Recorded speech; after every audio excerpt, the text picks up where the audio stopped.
Welcome to another video around cross-border digital marketing. In this video, I want to talk about something called the dissolving borders between the who and the where.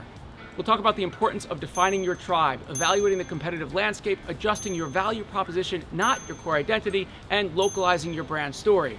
Defining your tribe. People always ask me, should I focus on one country first and then build from there? In my view, if you've already set up the ability to transact and deliver goods globally, then you now have the freedom to focus on identifying your core tribe. Who do your products and your services most speak to?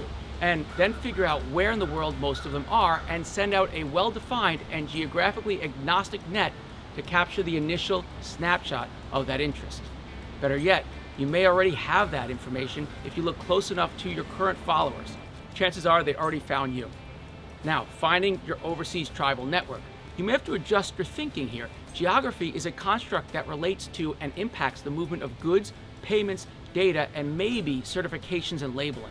But in terms of marketing, borders begin to dissolve into online tribes defined by interests, not geography. Sure, there are nuances between a climber in Scandinavia versus Indonesia, and a campaign that works well with young women in China might actually work better with older women in Latin America. But with limited resources early on, find your tribe first and create campaigns that transcend borders, not tribes. So let's say you're marketing to rock climbing enthusiasts. Chances are a climber in Mexico has more in common with a climber in France than with another Mexican that spends her weekends in a spa in Polanco. Start by asking yourself, who is your target audience or tribe in your domestic market, and what are the reasons for your success with them? Then try to figure out if the target audience's needs for your products or services are the same in your new target market. Spend time looking at your existing online traffic across your site and social to see if anyone is coming from outside of your home country. Map those visitors and figure out the common denominators. What are the shared interests? Do they have similar income? Do they spend their free time in the same way? What are the online groups, associations, clubs, or tribes that they belong to? Do any of these clubs and associations have international chapters? Finding tribal similarities between markets is a great way to discover potential with limited investment. You can even come up with a fake name for these customers and put them on your office tack board, like Clifford, Miguel, or Marjorie. And of course, there are tools that will help you do just that. Facebook lookalike audiences, for example, will help you identify common qualities with different audiences. We're not going to get into how to build campaigns on each platform. There are tons of tools for that. But yes, it's scary stuff. Plug in the emails from your recent domestic campaign, and they'll help you target similar profiles around the world. Now, this world of targeting and tracking is changing rapidly, so you may not find these tools as helpful in the coming years, but there are always new tools coming out to help companies connect with customers. Now look at your tribe's online behavior. Do they shop online? What channels and browsers are they using? Are they active on all social media platforms or only some? Do they trust influencers or not? Do they like to dance TikTok?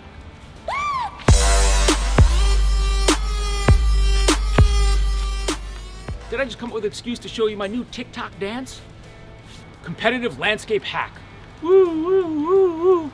Once you know who could potentially be interested in your products, see what initial info you can gather about the competition for your products or services in this target market, and therefore how much you need to spend to acquire customers. It'll help you get a better idea of what works in a specific market. You can use tools like Google Market Finder or SimilarWeb to find where competitors are attracting visitors from in a given market. Taking that rock climbing example again, figure out what are the top online sites for rock climbing gear in France. It needs to be one with significant enough traffic to generate enough data for one of these SEO tools. Let's take decathlon.fr. Plug that into SimilarWeb's free analytics software and look at where the traffic is coming from, how much is organic versus paid, and what keywords do they buy, and more. By doing some initial audience and competition mapping, you're cutting down on the learning curve and ensuring you're targeting the right collaborators on the right platforms and reducing subjective thinking driven by your built-in cultural bias. Now, adjusting your value proposition, not your core identity. How malleable or rigid are you when it comes to localizing your brand story? You know that conversation you might have had likely in high school, hopefully in high school, where everyone says, man, that Johnny, he's so cool. It's always a Johnny. He knows exactly who he is. He doesn't change for anybody. Oh, and then there's Stacy. She can hang out with the jocks, the debate club, the skateboarders. Everybody just loves her. She's like a chameleon. And the flip side of that, man, Johnny's so rigid. He doesn't change for anybody, pisses everybody off. And then there's Stacy. Oh, Stacy, I don't really know where she stands. She has no backbone. You never know what she really thinks. I just can't get past her fake shell. Every brand asks this question: what parts of my brand are immovable, and where can I be open to feedback? If you're starting your own company, you've likely gone through this in the first year or two of launching your brand. But now you're going global.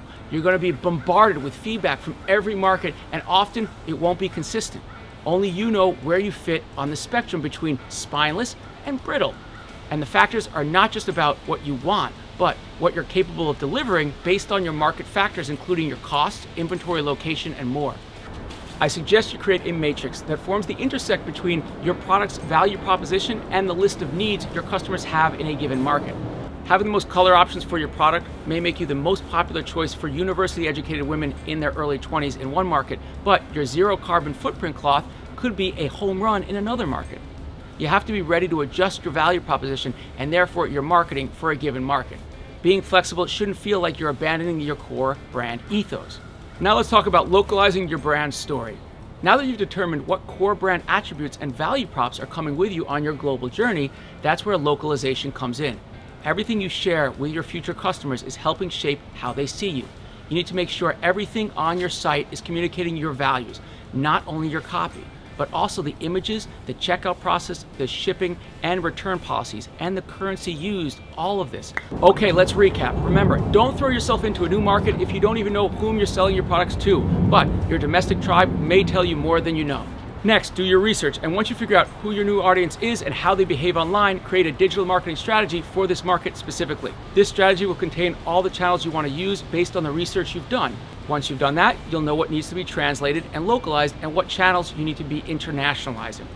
So I hope this sparks a new perspective when you're looking at where and how you can expand globally and the dissolving borders between the who and the where. So next, let's jump into digital marketing channels, what they are and what they're used for. Stay local, go global. We'll see you on the next one.